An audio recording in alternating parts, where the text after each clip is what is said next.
Hey, this is the art of prepping. So, in thinking about preparation, it's good to know the main reasons and even categories of how people perish during a natural disaster, a man-made disaster, even if you're on a recreational stint that you're just going out hiking, hunting, camping. So, there's things here that having preparations and some basic skill sets would keep you from totally succumbing to these. The first one is overestimating your abilities. This kind of leads into being overcome by your environment, and your environment can have many things that can overexpose you, such as the heat or cold or toxins, even the sun. If you're out in the sun too long, it can get you. You can get lost. You can, if you're lost, you can't find your way back, and then you can die once again of exposure, have injuries, and you can't get help, or you may just not have enough provisions and succumb to that.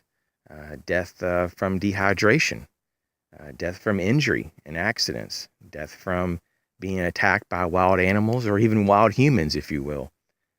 Death of dysentery, disease, infection, death from starvation, death via poor health.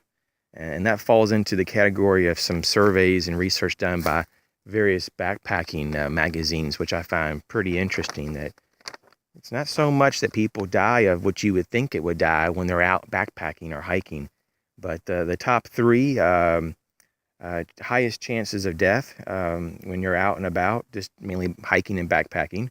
Number one is fall. Different falls that you can have. You can break your leg or, have head trauma and you can die from that. So falls is number one. Number two, drowning. So the top two are accidental in nature. So we need to be careful and not move too fast when we're doing our things. Be methodical and slow down is I think is the message here. But the third thing is heart attack. And when we talked about death via poor health, a lot of people aren't used to having weight-bearing loads on their back, on their hips, especially walking an extended amount of time or even being in extreme environments. And because a lot of people are sedentary, and because of that, our body is not used to having the stress.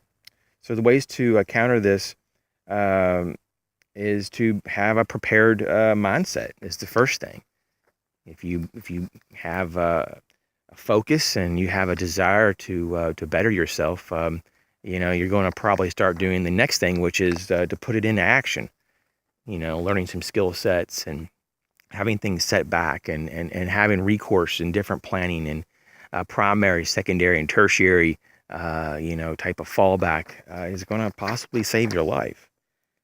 So, we look at this and we say that the great majority of our pain and suffering can be avoided. And this is true, through just good planning and resource management. So if you have to start, and we all do, we have to start sometime. Why not now? Thanks for listening and watching.